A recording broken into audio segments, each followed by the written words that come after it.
Nintendo cannot seem to stop racking up the L's when it comes to their customer relations. There's always something. There's a few days don't pass, and it's really good for my channel, but a few days do not pass without Nintendo doing something that is incredibly anti-consumer or just screwing over their fans or screwing over the games industry to begin with. But before we get to that, let me address the elephant in the room. Apparently, it is impossible for some people to focus on anything other than the fact that I like to dress comfortably in my house, because based off of this comment right here, the fact that I very often wear the clothes that I'm going to wear to the gym later while I'm on stream or while I'm recording is upsetting to some people, and they think the big boy thing to do is to call other people out for dressing comfortably in their own homes.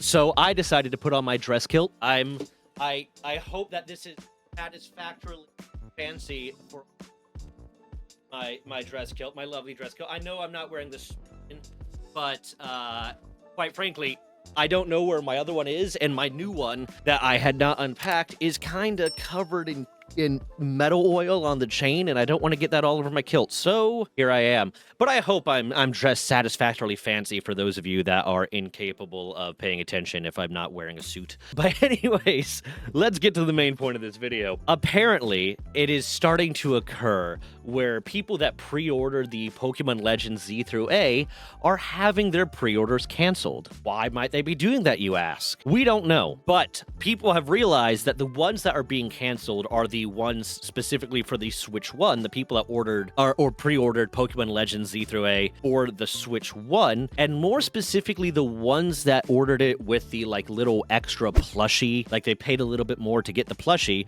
are just having their orders outright canceled and told, you don't get to have this. Sorry, my bad. And with the people, for the people that have actually reached out and tried to figure out what is going on to the Pokemon Support Center, and also very specifically, it is the orders that ordered through the Pokemon Center website, like the official website, not people who ordered it through GameStop or through Walmart or through whatever other avenue that they could to order the game. It's specifically the ones that ordered it from the Pokemon Center. So the ones that ordered it directly through the official channels are the ones that are having their orders canceled. And I know I said Nintendo. I know I said Nintendo at the beginning, and technically this is the Pokemon Company, but guess what? Nintendo's a 33% owner of the Pokemon Company. And also, Nintendo's kind of the one that hosts a lot of this stuff and the ones that handles a lot of this stuff. And also, Nintendo's the one that is suing people fraudulently, allegedly. So, yeah, I said Nintendo. I look forward to the comments that didn't reach it to 3 minutes in the video to get to this point. But one person who had their pre-order canceled and called the Pokemon Center, called the official, channels to try to figure out why their pre-order were canceled, was told that there was an issue authorizing the payment, despite the fact that they had the charge on their card. The charge went through. They paid. The money was taken out of their account.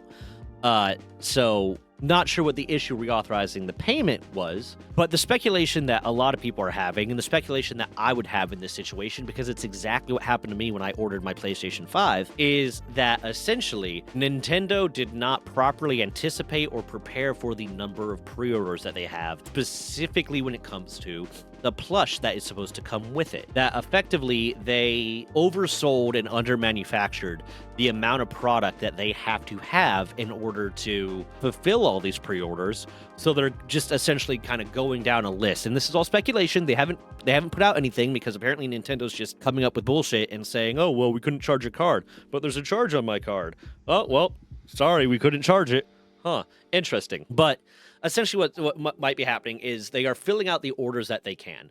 They are going through the orders that they have and the product that they have.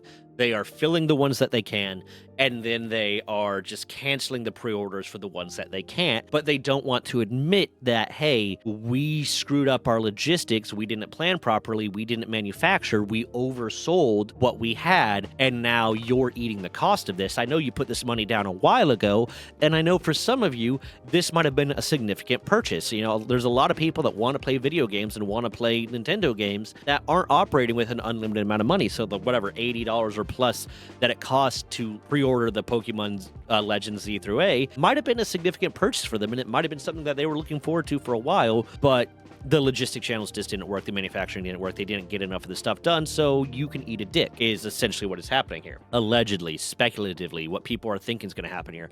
And I am very, very quick to believe that theory, because the same exact thing happened to me when I ordered the PlayStation 5. I was following, I can't remember what his name was, I feel really bad about it, but I was following this guy on Twitter that basically had an inside line to whenever a new PlayStation 5 drop was going to happen.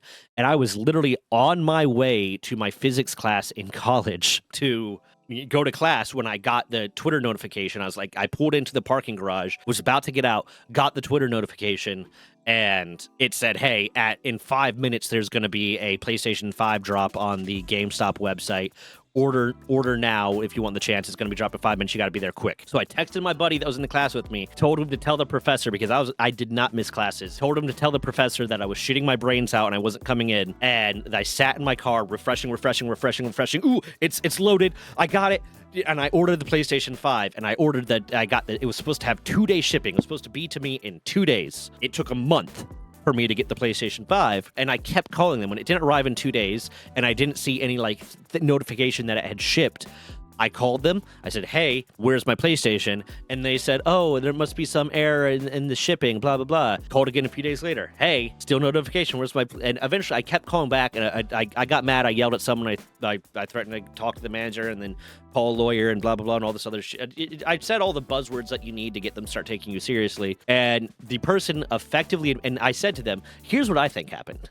What I think happened is that you guys sold more of these than you had because you didn't account for the number of people that were going to be sending in their ones that are defective or broken and need replacements. So you sold, let's say, 100. You allowed 100 people to buy these, and you allowed 100 people to buy them the last time. But the last time, 20 of them or 10 of them or a number of them were defective or weren't working or were broken in shipping, and they needed replaced. So you replaced those ones out of the stock of 100, which was supposed to be the stock that mine came from, and now you're just lying to me and coming up with a bunch of bullshit because you don't want to admit that you screwed up. And the guy said to me that I was talking to was like, I'm not supposed to tell you this, but yeah, essentially we sold more than we actually had. It's like, cool, what's the solution to this? And they fixed it, and I eventually got my PlayStation. It still took like another week or two from that point for me to get my PlayStation, but I got it. And I think that is effectively what's happening here. A similar thing where they sold more than they had. They either didn't anticipate the number of pre-orders they were going to get, or they didn't properly anticipate, or they didn't properly prepare for manufacturing, or there was just some hiccup in the manufacturing, but they don't want to admit that they screwed up, so they're coming up with 1,000 excuses like, oh, they're trying to put it on them, like, or put it on literally anyone else. Oh, there's a problem with your payment method. Maybe your payment method is screwed up, or maybe your bank screwed up, or maybe there's 1,000 other things that happen, but it's not our fault. When to me, all doing that, all passing the blame and not admitting what's actually happening is going to do is to get people speculating and get people guessing at what's actually happening and ruin trust in you. I would respect a lot more if they just said, listen, we did not expect the number of things, or we had a issue with our manufacturing and we weren't able to put out enough. We're very sorry. And then had the integrity move of saying, here, we're going to give you the digital download and we'll send the actual physical copy out to you when we can, and maybe we'll send you like a $10 Nintendo gift card or something, or literally anything to own up and say, you know what, we screwed up, our bad, instead of passing the buck on everyone else, which is just the most pathetic way that a lot of these companies act. And it seems so counterintuitive to what I believe, at least me personally believe, that more people would respond positively to, which is honesty, saying we messed up, our bad. Because all that's going to happen, especially in today's culture, is people are going to get speculating, and that speculation is going to get wilder and wilder, and it's going to make you look worse. Now, there's obviously going to be the Nintendrons here that are going to say, you know, or the Nintendo stands, or the fanboys, or whatever you want to call them, whatever the official term we're using for that group of people, that are going to be like, well, Nintendo didn't do anything wrong. You ordered a pre-order. It was your mistake for ordering a pre-order. That's on you. You should expect issues to happen. And Nintendo is God, and goddamn do I want to suck Iwata, whatever his fuck his name is, dick. Like, I don't know, but That's where we're at right now. But with that, if you reached to this point in the video, please like the video, comment on the video, tell me how my kilt looks on me, subscribe, hype the video if you can. Every bit of engagement helps the video do better. And if you want to help me fight patent trolling and fight Nintendo's patent trolling, please donate to the GoFundMe I have linked below. It's to help me build a database of prior art that can be used by law firms and indie companies to help fight back against cases of patent trolling and patent lawsuits that are potentially fraudulent patent lawsuits, as well as prevent some of these fraudulent patents from being granted in the first place, because it will give the USPTO a repository of data of prior art that has not been patented but exists in the ether, in the world, that they can use to say, no, you don't deserve this patent, this already existed. Or if you want to hear a video about me getting pepper sprayed, it's in that playlist that's over there. That's my storytelling channel. It's something I'm trying to get going a little bit more. It's very cathartic for me. It's fun for me. Right now I'm reposting a lot of videos, so you can expect one video a week for the foreseeable future at the very least, if not more. But with that, I'm gone. Fuck Nintendo.